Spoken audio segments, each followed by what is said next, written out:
Abençoados e abençoadas, domingo, já ao cair da tarde, eu estou aqui no meu cantinho, lugar este que Deus permitiu que eu fizesse para servir de refúgio para as minhas meditações, as minhas reflexões, o meu estar sozinho com Ele, tranquilo. Ele que está aqui comigo, porque Ele habita em mim. E aqui eu estou sem ser incomodado por quem quer que seja. Porta fechada, ambiente muito tranquilo, longe de tudo e de todos. Como é bom estar aqui constantemente para meditar, para refletir, para estudar a palavra do Senhor.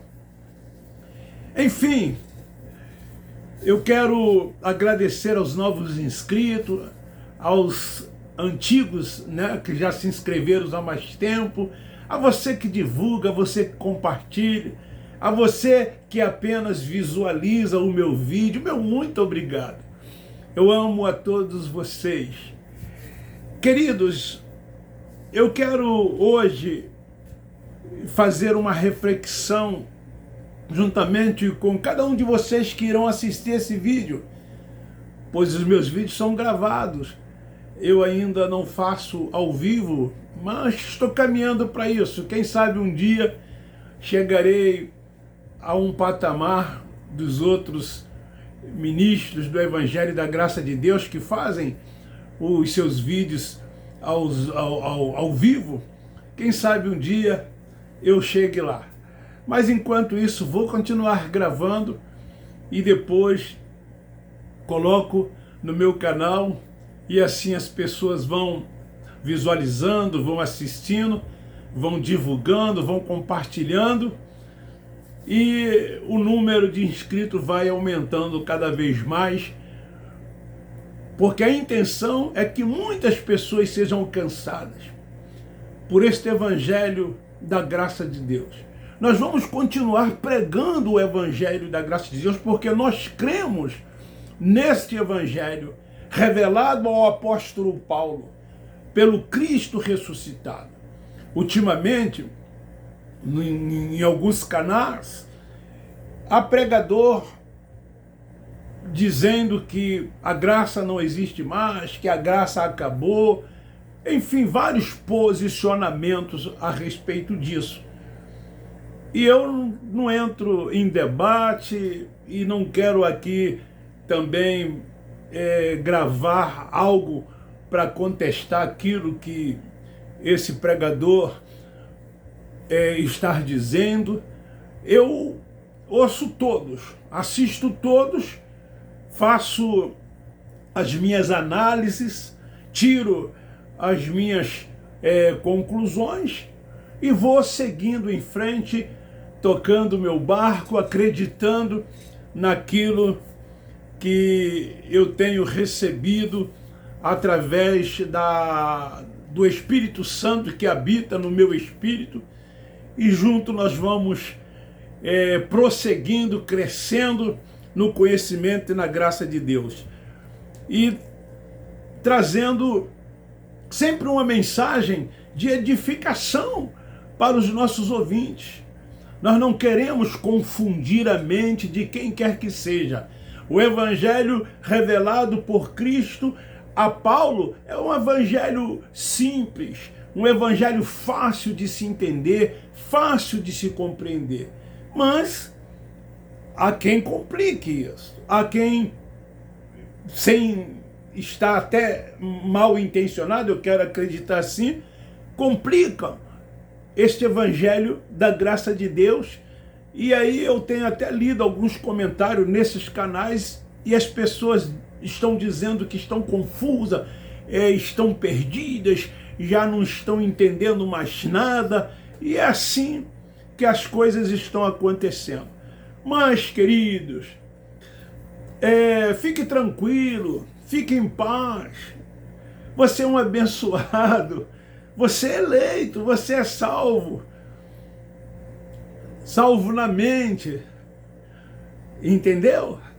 Vai triunfando, reinando em graça, vai descansando nele, no Cristo ressuscitado, tá?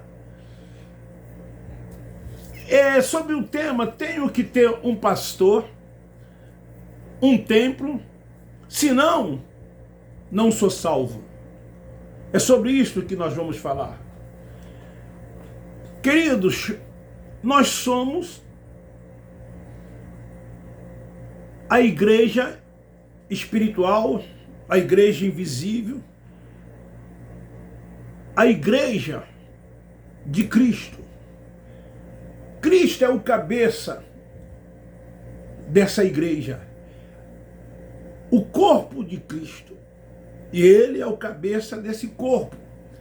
Então cada um de nós individualmente somos uma unidade nesse corpo. Qual a minha função como igreja, uma vez que eu sou uma unidade nesse corpo de Cristo? Nós fazemos parte desse corpo como uma unidade. Assim sendo, cada um de nós temos funções nesse corpo, funções diferentes. E todos nós somos importantes dentro desse contexto. Por isso que nós, do Evangelho da Graça de Deus, nós não temos títulos. Nós não nos colocamos num patamar superior a quem quer que seja. Nós tratamos todos de igual modo. Nós respeitamos a todos, independente do seu credo, da sua cor, da sua posição social, da sua inteligência. Todos são respeitados por nós, dentro dessa visão do Evangelho da Graça de Deus. Nós não fazemos acepção, nós não fazemos separação. Nós não procuramos, ou não devemos, como ministro, como pregador deste Evangelho da Graça de Deus, se sentir superior a quem quer que seja. Então, como membro no corpo, tendo funções diferentes, nós vamos procurando desenvolver essas funções, que na verdade são dons que Ele nos deu. E esses dons nós vamos colocando em prática para a edificação, para o fortalecimento, para o crescimento de cada um neste corpo, o corpo de Cristo, cuja cabeça é Ele. E cada um de nós, nesse corpo, nós temos a mente de Cristo. Agimos como Ele, pensamos como Ele. Nós não mais vivemos, mas Ele vive em nós. Queridos, fica aí então esta introdução a respeito do que é igreja. Nós, do Evangelho da Graça de Deus, nos reunimos como igreja. Nós não somos mais membros de um templo religioso como éramos no passado. Nós não frequentamos mais esses lugares como frequentávamos no passado. Nós não sentimos mais necessidade dessas coisas. Por quê? Cristo, Ele vive em nós. Porque temos a mente de Cristo. Porque nós estamos 24 horas ligado, em contato com Ele, em comunhão com Ele, adorando, louvando, glorificando, exaltando, reconhecendo que o senhorio é dele, que Ele é o único pastor, que Ele é o único Senhor, que Ele é o cabeça, que Ele é a primazia, a honra, o poder, a glória, o louvor, o domínio, tudo é dEle, que Ele é soberano. Você sabe o que significa ser soberano? Na graça de Deus, é assim que nós vemos o Cristo ressuscitado como um Deus soberano. E assim, e ao contrário disso, não acontece nesses lugares onde as pessoas se reúnem, que são templos que elas dizem que têm necessidade de ter. Eu tenho que ter um pastor, eu tenho que ter um templo. Se eu não tiver um templo para frequentar, eu não sou salvo. Eles não acreditam na salvação fora desses lugares. Para serem salvos, elas só acreditam que são se batizar, se tornar membro, tomar a ceia, né, que no caso Páscoa, como eles fazem nesses lugares, se reunindo uma vez por mês, fazendo algo em memória de quem está vivo. E memória se faz de quem está morto. O nosso Cristo, o Cristo ressuscitado, Ele está vivo e vivo para sempre. Ele já ressuscitou. Então essa é a diferença desse evangelho, que atua na nossa mente, no nosso entendimento. Frequentar templo fazem das pessoas consumidores. Lá eles passam para as pessoas várias coisas, e que essas coisas que eles passam para esses seguidores desses lugares não tem nenhuma fundamentação bíblica. E não tem nada com o evangelho revelado a Paulo pelo Cristo ressuscitado. Lá ainda segue-se o Cristo Nazareno, a carne, a lei, porque lá tem rituais, lá tem liturgia, lá tem preceito e ainda tem rudimentos da lei mosaica. Nesse período que eles chamam de período natalino, né? Que até os crentes deveriam contestar isto, mas eles comemoram também como se fosse a data do aniversário do Nazareno. Por que eu falo do Nazareno? Porque o Nazareno, ele nasceu, ele cresceu e morreu, ele era humano, então ele fazia, sim, aniversário, assim como todos os humanos. Mas o Cristo ressuscitado, ele é espírito. E não devemos comemorar aniversário daquele que morreu, mas ressuscitou e está vivo e vivo para todo o sempre. O mundo do Cristo ressuscitado é espiritual. E ele fez de nós a sua morada, o seu tabernáculo, a sua habitação. Ele veio, ele disse assim: enviarei o Consolador, que é o Espírito Santo, que é ele mesmo, porque não existem três deuses, e esse Deus que é Espírito, ele habita dentro de cada um de nós. Então essas pessoas, lá nesses lugares, elas recebem informações e elas vão reproduzindo essas informações para outras pessoas, sem nenhum questionamento, sem saber se aquilo que elas estão recebendo é verdade ou não, mas é o seu pastor, que elas veneram, que elas aplaudem, que elas consideram, que elas respeitam, que elas dizem que são ovelhas, que elas dizem que são servos, quando nós, no Evangelho da Graça de Deus, somos filhos, porque o Espírito Santo que habita no nosso espírito, ele testifica com o nosso espírito que nós somos filhos de Deus. Como eu sou servo se eu sou filho? O direito do filho não é o mesmo do servo ou vice-versa. O filho está em outro patamar, o filho está em uma outra posição, ele é co-herdeiro de todas as bênçãos, de todas as promessas. Filho de Deus, é isto que nós somos.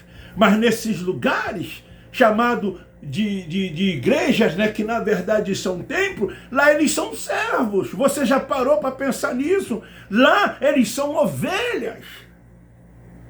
E na graça de Deus somos filhos de Deus.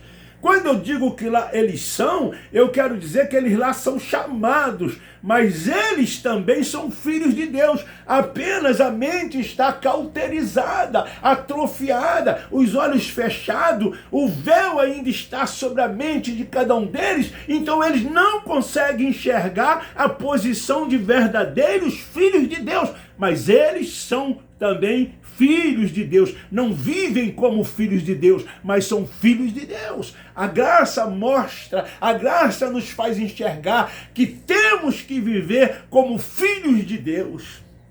Entendeu? Então, as pessoas saem passando aquilo que recebem, como se aquilo fosse uma verdade, e elas vão passando para outras pessoas. Eu posso aqui dar alguns exemplos. Por exemplo, lá eles dizem que as pessoas têm que dizimar. E as pessoas, então, tiram 10% do seu rendimento no final do mês e entregam a eles em nome de uma tal obra de Deus. Quando esse ensinamento, ele é bíblico, sim, mas não é para nós, para a igreja. Esse ensinamento, ele foi dado para o povo de Israel, ou seja, para as 11 tribos, para que pagasse dízimo a tribo de Levi. E aí eles dizem, eu dou porque eu sou abençoado, eu dou porque eu tenho fé, quem não tem fé não dá, eu dou e não quero nem saber o que eles fazem com o dinheiro, é problema deles, eles vão prestar conta, o juízo de Deus virá sobre eles. E aí, por causa disso, essa semana saiu uma matéria dizendo que a Forbes informa que os quatro maiores fortunas no meio evangélico são dos líderes das 4 maiores igrejas ou denominações. Um está em primeiro com mais de 5 bilhões, segundo a revista, outro em segundo com mais de 2 bilhões, segundo a revista, outro está em terceiro com mais de 800 milhões a sua fortuna, e o outro vem em quarto com mais de 700 milhões.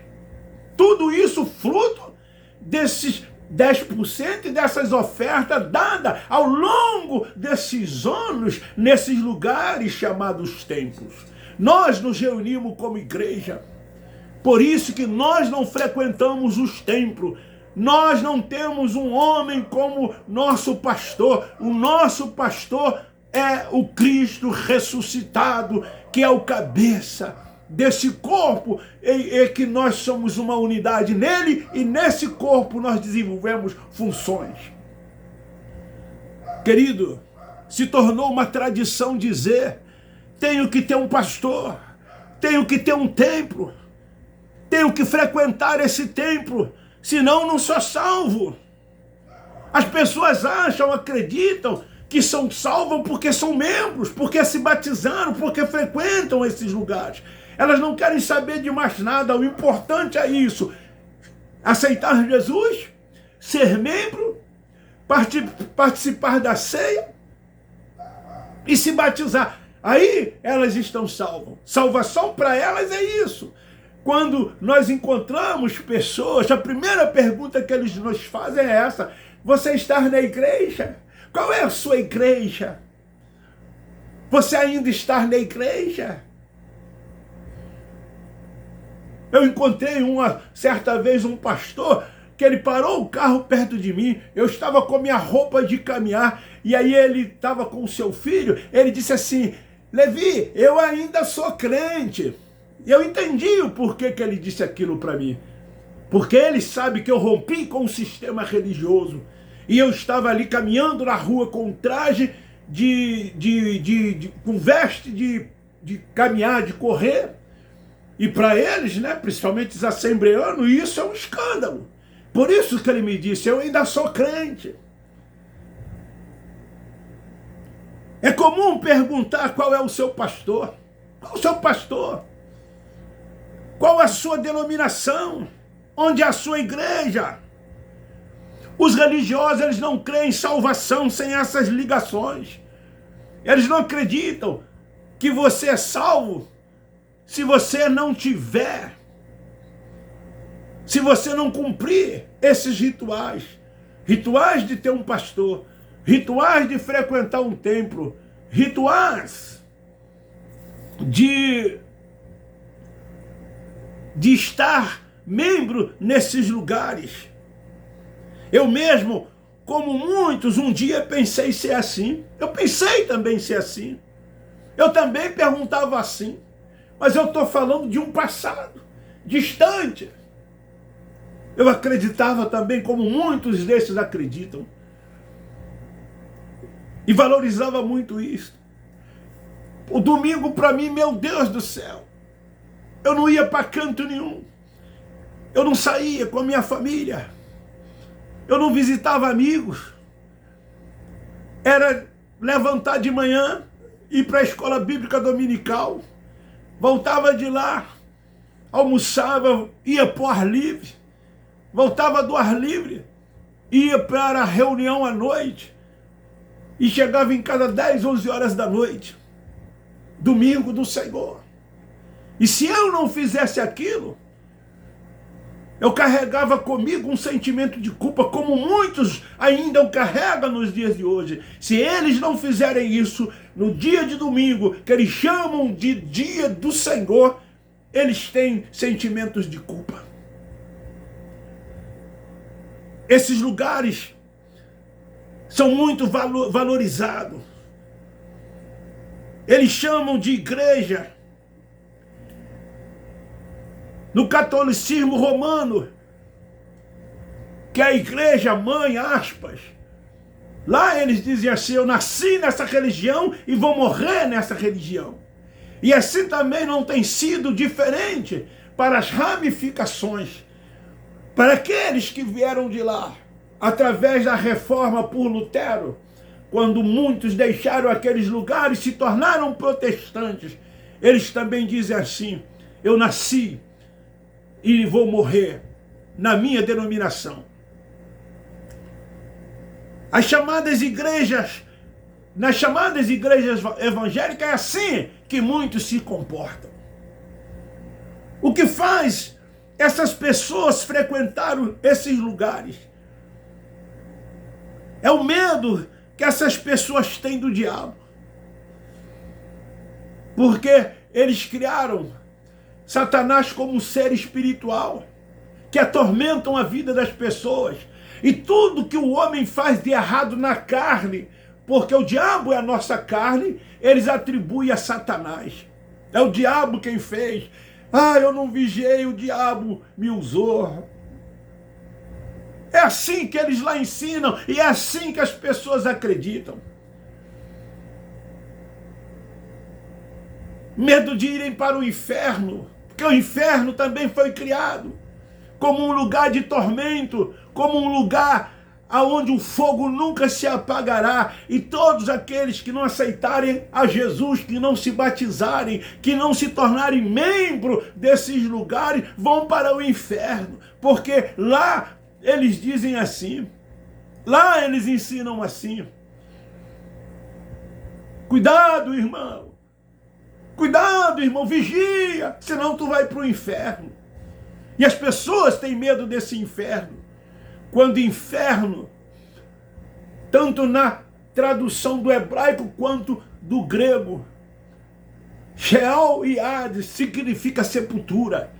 Quem traduziu a Bíblia para o português foi um padre chamado João Ferreira de Almeida.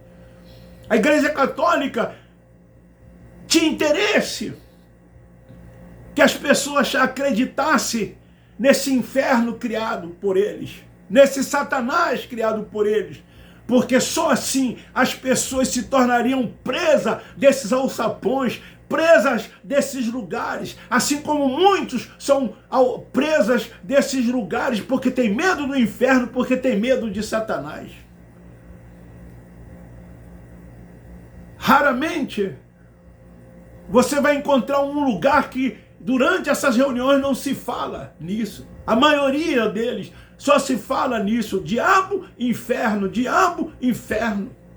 Vigia, irmão. Cuidado, irmão. Jesus está voltando e você pode ficar. A salvação nesses lugares é através da abstinência das coisas da carne. É só assim que eles ensinam. Nós, do Evangelho da Graça de Deus, nós não vivemos nas práticas das obras da carne, sabe por quê? Porque nós temos a mente de Cristo.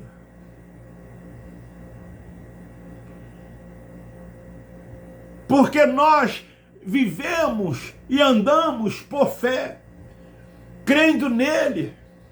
E sabemos que não podemos viver na prática dessas coisas, porque o apóstolo Paulo, ele disse, todas essas coisas me são lícitas. Ou seja, quem quiser fazer, que faça. Paulo diz, mas nem tudo me convém. Mas como nós temos a mente de Cristo, como Cristo habita no nosso espírito, nós procuramos fazer a vontade de Deus. Jesus Nazareno foi tentado, ele sofreu perseguições, ele sofreu aflições. A sua carne o tentou. A sua carne o tentou. Mas ele venceu porque ele procurou fazer a vontade do Pai, a vontade de Deus. Esses líderes religiosos implantam medo, pavor e terror às pessoas. E as pessoas vivem aterrorizadas, com medo nesses lugares. Medo de tudo. Medo do devorador, medo da morte, medo do inferno, medo do diabo. Eu quero te dizer que ninguém é salvo por ter um homem como pastor. Isso não é bíblico, isso não tem fundamentação nenhuma bíblica. Por frequentar um templo, isso não tem base bíblica. Por ser membro nesses lugares, nada disso tem fundamentação bíblica. Isso é uma grande mentira do sistema religioso para te aprisionar, para aprisionar as pessoas. E assim eles alcançarem os seus intentos, que são os mais diversos. Tais como, sabe, primazia. Eles querem primazias. Ou seja, estar em posições de destaque, sendo paparicados, sendo aplaudidos, sendo reconhecidos, reverenciados. Meu pastor, meu apóstolo, meu bispo. É isso que eles querem. Eles estão em busca disso. Eles se sentem lisonjeados quando alguém o chama de pastor. Eu vejo isso. Eu escuto isso. Oh, meu pastor. Eu tenho almoçado alguns dias da semana aqui num bairro em Vila Maria Helena, em Santa Cruz da Serra, com mais 4 companheiros de trabalho.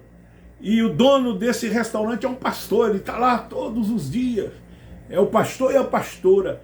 Esse restaurante é anexo à igreja. E então, ele almoça lá, próximo da gente. E aí as pessoas passam, ô pastor, ô pastor. Aí um entra, ô pastor. Aí eu percebo como ele se sente lisonjeado em ser chamado de pastor, com o título de pastor. E assim são muitos deles. Muitos vão estudar teologia para ser pastor. Muitos desses lugares hoje nem precisa mais ser teólogo. É só um colocar a mão sobre a cabeça do outro e consagrar, como eles dizem, que eles têm uma autoridade espiritual para consagrar outras pessoas aos mesmos títulos, outros títulos que essas pessoas têm. Porque eles estão em busca de títulos, de posições de destaques. Essa gente, a maioria, não trabalham para sustentar a sua família. Eles chamam de trabalho 1, 2 ou 3 vezes por semana, pregar numa dessas reuniões. Eles chamam isso de trabalho. Eles não comem do suor do seu próprio rosto. Eles comem do suor do rosto das pessoas, porque eles vão para casa dormir e dormem até tarde. E aí os membros desses lugares saem pelas madrugadas para irem trabalhar. E no final do mês elas pegam 10% de sua renda e entregam na mão desses líderes. E com isso, essas pessoas têm mordomias.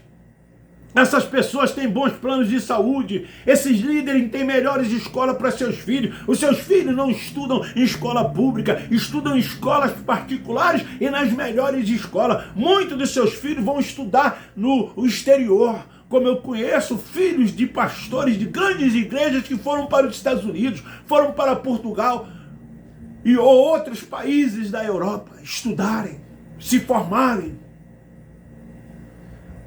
Eles comem nos melhores restaurantes. E você, onde você come? Muitas das vezes você não tem nem o café da manhã, você não tem o almoço, nem o jantar.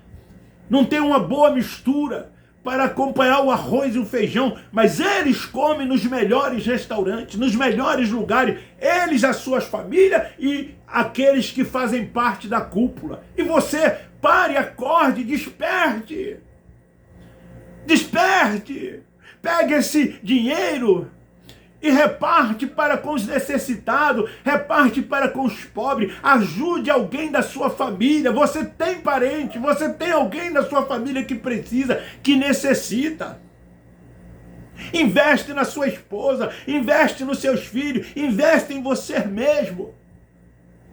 Para de sustentar esses líderes religiosos.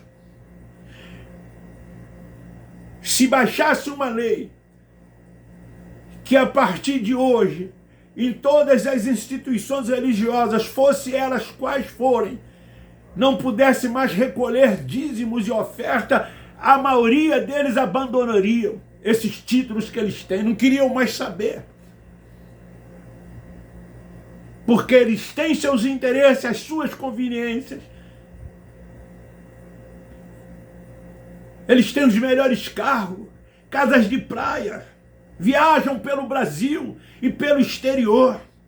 Eu tenho há mais de 10 anos, passaporte. Do jeito que eu tirei, os primeiros 5 anos passaram, eu não fiz uma viagem. Fui e renovei e já está terminando. Eu não consegui fazer nenhuma viagem. Porque eu sempre trabalhei para comer do suor do meu rosto. Mas esses, eles vivem só viajando. Eu conheço alguns deles, que quase todos os meses, eles estão saindo em viagem para o exterior. E dizem que vão em missão. E os seus membros acreditam.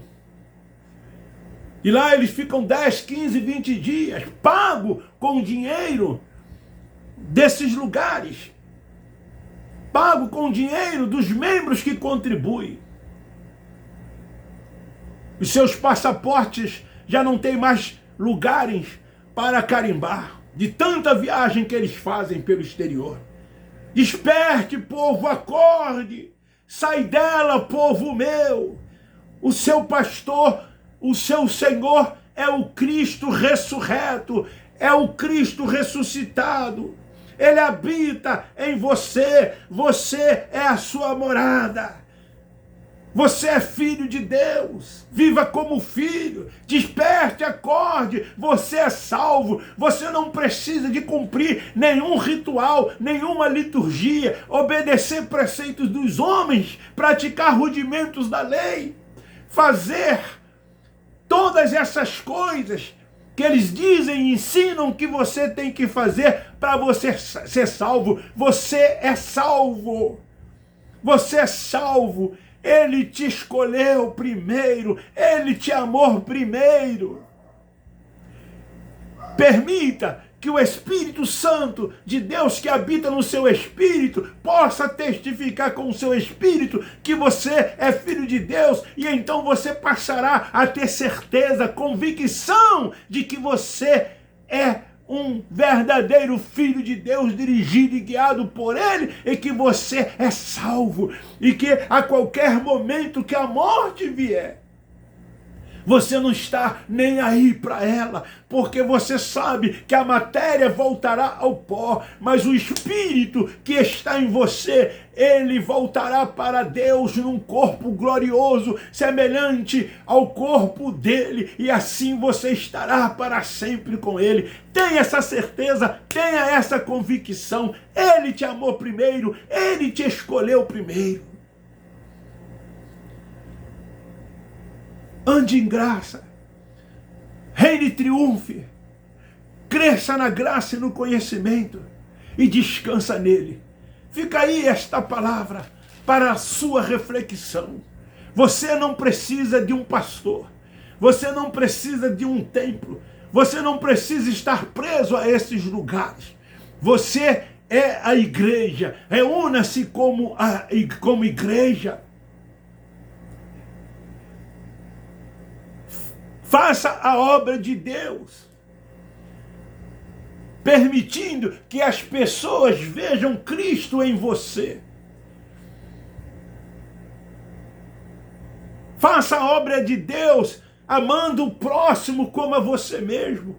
Faça a obra de Deus por amor a Deus, por amor a Jesus. A obra dele é essa: ajudar as viúvas, aos órfãos, aos necessitados, respeitar o seu próximo, respeitar as pessoas, honrar as pessoas, ter consideração pelas pessoas, amar as pessoas, não fazer acepção de pessoas, colocá-las no mesmo nível em que você se encontra, que você se acha, porque você é uma unidade no corpo de Cristo e você tem funções diferentes, mas você está no mesmo nível de igualdade. Isso é a obra de Deus. Pense nisso, medite nisso, medite nisso. Fuja desses lugares, rompa, como eu rompi depois de 45 anos com esse sistema religioso. Como eu me sinto feliz, como eu me sinto leve, como eu me sinto alegre. Eu nunca tive, quando eu digo nunca, de alguns anos para cá, tanta certeza, tanta convicção de que eu sou salvo, de que eu vivo aqui como filho de Deus, que o reino de Deus está em mim, que eu não tenho medo do inferno, desse inferno criado pela religião. O inferno que é sepultura também não tenho medo, porque todos nós vamos para lá um dia. Eu não tenho medo desse diabo que eles criaram, dizendo que é um ser espiritual. Eu não dou lugar ao diabo que é a carne, a esse eu não dou lugar. Eu não tenho medo da morte, porque eu sei para onde irei. E nem tampouco desse devorador. Porque o meu Deus, segundo Ageu 2:8, Ele é o dono do ouro, Ele é o dono da prata, tudo é dele. Ele é o Criador de tudo e de todas as coisas, tudo é de Deus, e Deus é o meu Pai. E como filho de Deus, eu sou herdeiro de todas essas riquezas, de todas essas bênçãos. Sou já um abençoado. Eu não preciso dar para ser abençoado, eu já sou um abençoado. Temos que abençoar vidas, abençoar pessoas, abençoar no sentido para que essas pessoas vivam bem, felizes como você é feliz. Esse é o Evangelho da Graça de Deus. Beijo no seu coração, forte abraço. Abba Pai, Abba Pai, Abba Paz. Graça e paz, graça e paz, graça e paz. Você que é da graça de Deus, repita isso todos os dias. Abba Pai, Abba Pai, Abba Pai. E não esqueça de dizer aos outros graça e paz. E assim vamos vivendo, vamos reinando, vamos triunfando em graça e descansando nele.